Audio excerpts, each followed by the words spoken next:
Hello friends, मैं पूजा आप सभी का स्वागत करती हूँ हम सबके अपने YouTube channel Pooja classes for civil service में। तो आज हम पढ़ेंगे नीति आयोग, जो कि जेपीएससी पेपर 1 के इकोनॉमिक्स का ही एक पार्ट है। नीति आयोग, नीति आयोग NITI, नीति आयोग। नीति का फुल फॉर्म क्या होता है? तो national institute transforming for India. नीति का फुल फॉर्म आप लोग फिर से सुनिए, national institute transforming for India. पहले आज़ादी के बाद सोवियत संघ की समाजवादी शासन को अपनाया। भारत ने क्या किया? तो सोवियत संघ, यूनियन ऑफ रशिया जिसको बोलते हैं, कि समाजवादी शासन को अपनाया, जिसमें क्या था कि योजनाएं बनाकर काम किया जाता था। उसी को देखकर भारत ने क्या किया? 5 ईयर प्लान तथा 1 ईयर प्लान बनाया, जो काफ़ी लंबे समय तक चलती रही। लेकिन जैसे ही केंद्र में सत्ता का परिवर्तन हुआ, वैसे ही 1 जनवरी 2015 को योजना आयोग के स्थान पर नीति आयोग का गठन किया गया। कब किया गया नीति आयोग का गठन? वेरी इंपॉर्टेंट, 1 जनवरी 2015 को। ये क्वेश्चन आ सकता है एग्जाम में कि नीति आयोग का गठन कब किया गया है? तो 1 जनवरी 2015 को। किसके स्थान पर किया गया है? तो योजना आयोग के स्थान पर किया गया है। क्लियर? इसमें किसमें? नीति आयोग में सहकारी संघवाद को केंद्र में रखा गया है। सहकारी संघ मेन सेंटर में, मेन फोकस में किसे रखा गया है? तो संघवाद को केंद्र में रखा गया, जिसमें अधिकतम शासन और न्यूनतम सरकार के दृष्टिकोण की परिकल्पना को स्थान दिया गया है। अधिकतम शासन यानी मैक्सिमम शासन और न्यूनतम सरकार का हस्तक्षेप उसमें कम हो, नीति आयोग में। अब आइए इसकी प्रशासनिक संरचना को देख लेते हैं। आगे बढ़े। इसके अध्यक्ष कौन है? अभी इस नीति आयोग के अध्यक्ष प्राइम मिनिस्टर होंगे, जो कि अभी कौन है? हमारे prime minister honourable Narendra Modi. अभी नीति आयोग के अध्यक्ष कौन है? PM, जो कि अभी ऑनरेबल नरेंद्र मोदी हैं। इसके उपाध्यक्ष कौन है? तो उपाध्यक्ष जो होते हैं प्रधानमंत्री द्वारा नियुक्त होते हैं। उपाध्यक्ष कौन होते हैं? प्रधानमंत्री जिसे नियुक्त करेंगे। जो अभी कौन है उपाध्यक्ष? वो राजीव कुमार हैं। अभी उपाध्यक्ष कौन है नीति आयोग के? राजीव कुमार। और इसके फर्स्ट उपाध्यक्ष कौन थे? अरविंद पनगड़िया। इसके फर्स्ट उपाध्यक्ष कौन थे? अरविंद पनगड़िया। इसकी संचालन परिषद कौन होते हैं? संचालन परिषद नीति आयोग के, तो सभी राज्यों के CM, सभी राज्यों के मुख्यमंत्री और UT के LG, UT मतलब यूनियन टेरिटोरी के जो लेफ्टिनेंट गवर्नर होते हैं, वो इसके संघीय परिषद में शामिल होते हैं। ठीक है। मुख्य कार्यकारी अधिकारी, जिसको कि चीफ एग्जीक्यूटिंग ऑफिसर बोला जाता है, CEO, chief executing officer. Bharat सरकार का सचिव होता है, जिसे प्रधानमंत्री द्वारा एक निश्चित कार्यकाल, एक निश्चित टाइम के लिए नियुक्त किया जाता है। CEO कौन होता है? तो भारत सरकार का सचिव होता है, जिसे प्रधानमंत्री द्वारा एक निश्चित कार्यकाल के लिए नियुक्त किया जाता है। और अभी CEO कौन है? चीफ एग्जीक्यूटिंग ऑफिसर, तो वो अमिताभ कांत हैं। Who is the chief executing officer of NITI Aayog? Then we से अमिताभ कांत। क्लियर? आइए आगे बढ़ते हैं। नीति आयोग के 2 प्रमुख हब हैं। नीति आयोग के कितने प्रमुख हब हैं? तो 2। एक है team India hub, team India hub, जिसमें राज्यों और केंद्रों के बीच इंटरफेस का काम करना। टीम इंडिया हब का क्या काम है? स्टेट एंड सेंटर के बीच इंटरफेस का काम करना। क्लियर? नेक्स्ट, ज्ञान और नवोन्मेष, जिसको कहते हैं नॉलेज एंड इनोवेशन। नॉलेज पे भी ध्यान देना एंड इनोवेशन, कुछ नया करने पे ध्यान देना। इसीलिए नीति आयोग थिंक टैंक की भांति कार्य करता। कहते भी है नीति आयोग को थिंक टैंक। नीति आयोग कैसे काम करता है? तो थिंक टैंक की भांति कार्य करता है। नीति आयोग की 2 प्रमुख हब है, एक है टीम इंडिया हब, एक दूसरा है नॉलेज एंड इनोवेशन हब। एक बार आइए इसको रिवीजन कर लेते हैं। NITI Aayog, national institute transforming for India, Soviet संघ के समाजवादी शासन को भारत ने अपनाया, जिसमें योजना बनाकर काम किया जाता था। वैसे ही भारत ने अपने यहाँ 5 ईयर प्लान तथा 1 ईयर प्लान को बनाया, जो काफ़ी लंबे समय तक चलती रही। केंद्र में जैसे ही सत्ता का परिवर्तन यानी बीजेपी आई, उसने क्या किया, योजना आयोग के स्थान पर 1 जनवरी 2015 को योजना आयोग के स्थान पर नीति आयोग का गठन किया। नीति आयोग क्या है, इसी सहकारी संघवाद को केंद्र में रखा गया, जिसमें अधिकतम शासन और न्यूनतम सरकार के दृष्टिकोण की परिकल्पना को स्थान दिया गया।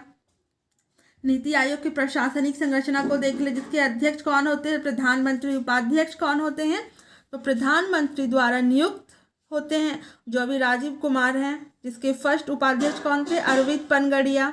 संचालन परिषद है सभी राज्यों के चीफ मिनिस्टर और यूटी यूनियन टेरिटोरी के लेफ्टिनेंट गवर्नर। एलजी का क्या होता है full form, lieutenant governor.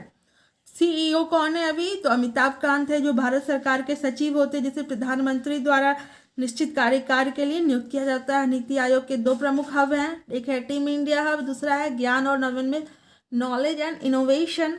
Team India hub का क्या काम है, राज्यों और केंद्रों के बीच इंटरफेस को कम करना। और नॉलेज और नीति आयोग क्या है, थिंक टैंक की भांति कार्य करता है। नीति आयोग के दस्तावेज क्या किया, नीति आयोग के 3 दस्तावेज है। नीति आयोग के कितने दस्तावेज हैं, तो 3। एक है 3 वर्षीय कार्य एजेंडा। नीति आयोग का 3 ईयर एक्शन प्लान है। क्या है, 3 ईयर एक्शन प्लान, ठीक है। नीति आयोग का 3 ईयर का एक्शन प्लान है। 7 ईयर का एक रणनीति है, 7 वर्षीय मध्यम अवधि की रणनीति और 15 वर्षीय लक्ष्य। टोटल टारगेट कितना है इसका, 15 वर्ष का है, ठीक है। आइए नीति आयोग का उद्देश्य देख लेते हैं। नीति आयोग के उद्देश्य क्या है, यह मानते हुए कि मजबूत राज्य ही मजबूत राष्ट्र का निर्माण करते, तो बात सही है, मजबूत राज्य ही मजबूत राष्ट्र का निर्माण करेंगे, जिसमें संघीय सहभागिता की भावना बढ़ाने के लिए राज्य को निरंतर संचारित समर्थन तंत्र के माध्यम से सहयोग प्रदान करना।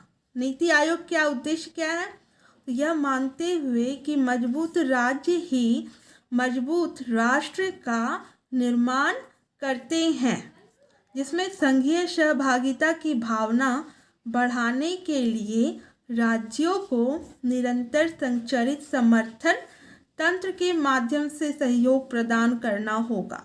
ये नीति आयोग का उद्देश्य है। आइए दूसरा उद्देश्य देखते हैं क्या, ग्रामीण स्तर पर विश्वसनीय योजनाएं बनाना।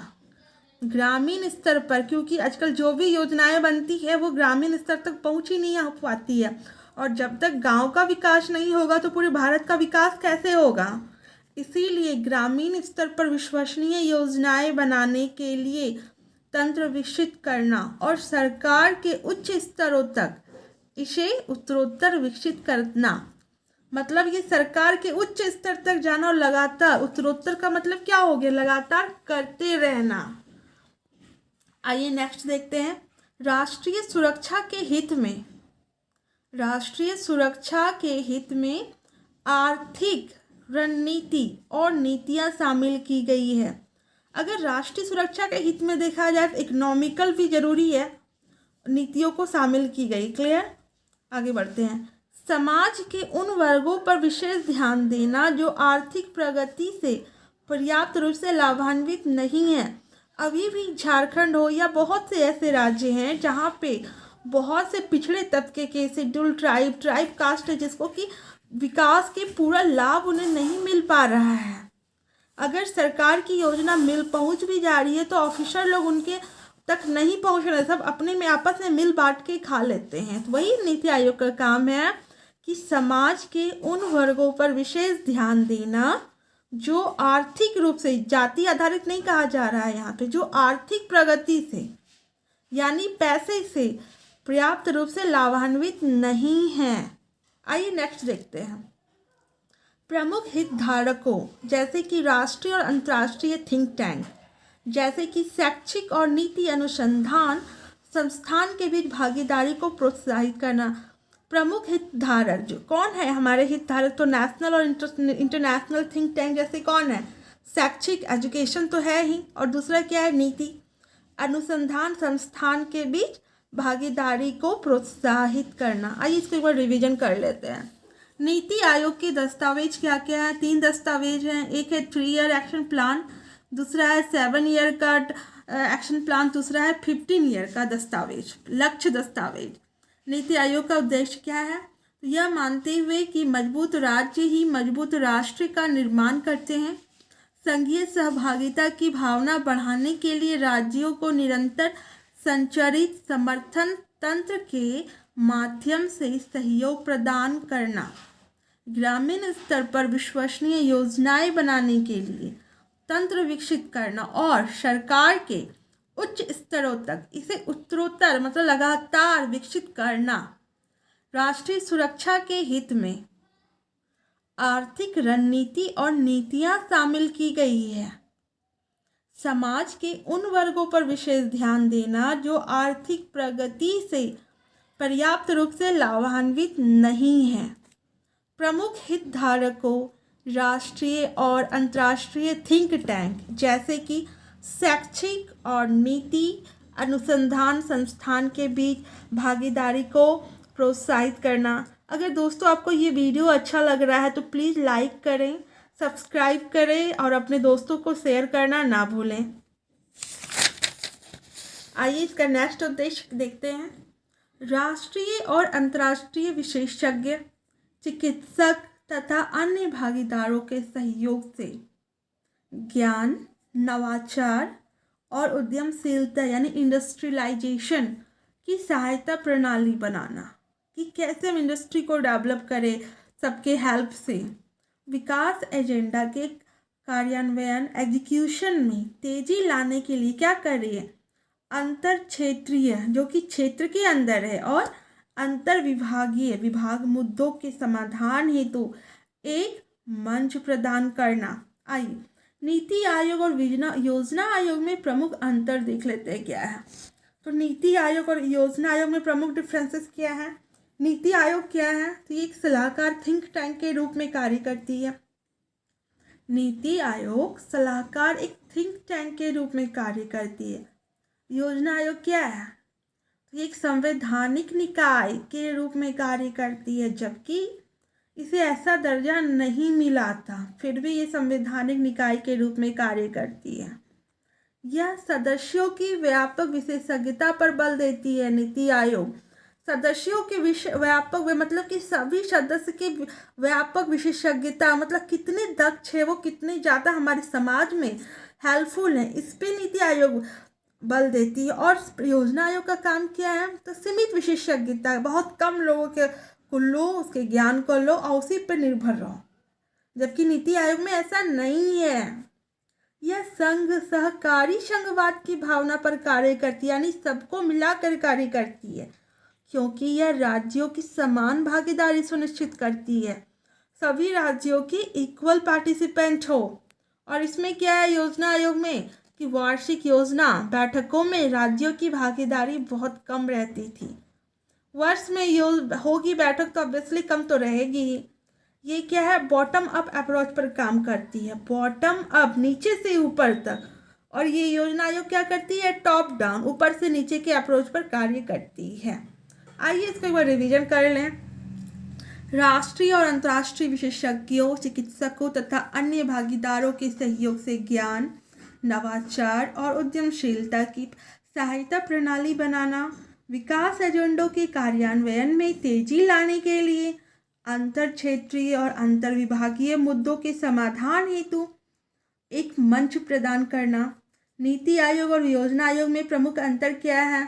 तो नीति आयोग क्या है? एक सलाहकार थिंक टैंक के रूप में कार्य करता है और योजना आयोग संवैधानिक निकाय के रूप में कार्य करता है, जबकि इसे ऐसा दर्जा नहीं मिला था। नीति आयोग यह सदस्यों के व्यापक विशेषज्ञता पर बल देता है, जबकि योजना आयोग का क्या काम है? सीमित विशेषज्ञता पर निर्भर था।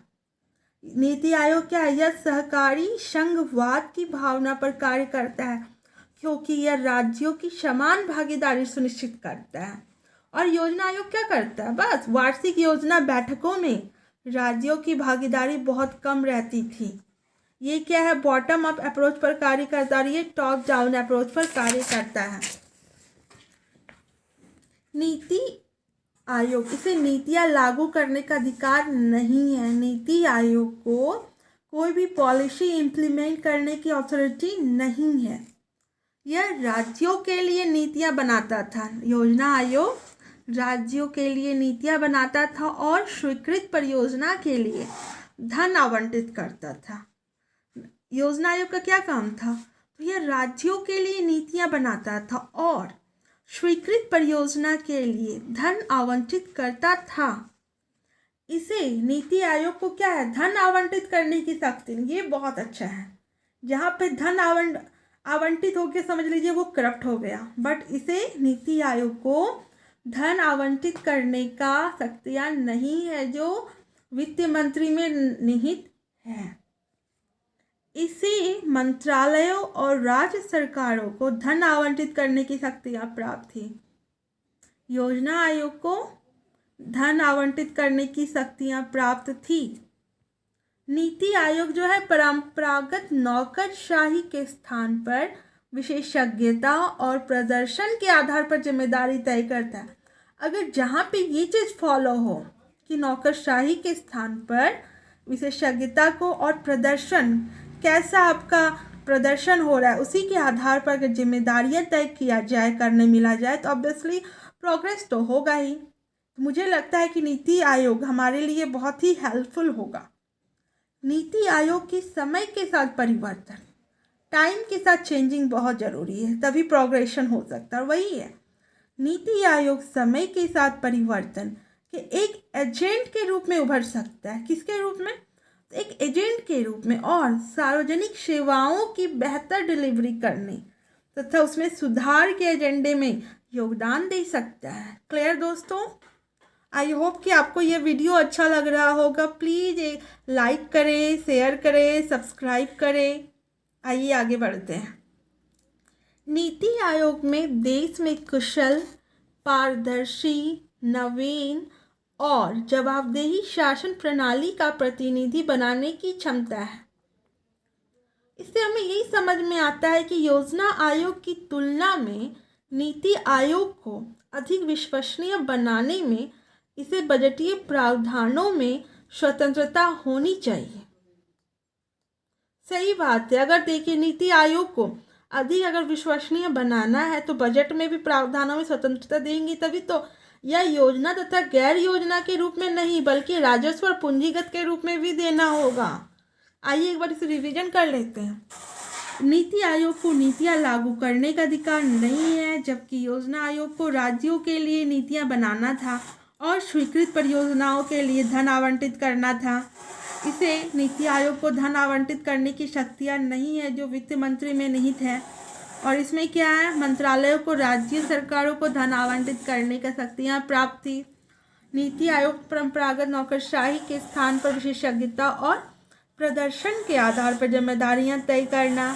नीति आयोग समय के साथ परिवर्तन के एक एजेंडे के रूप में उभर सकता है और सार्वजनिक सेवाओं की बेहतर डिलीवरी करने तथा उसमें सुधार के एजेंडे में योगदान दे सकता है।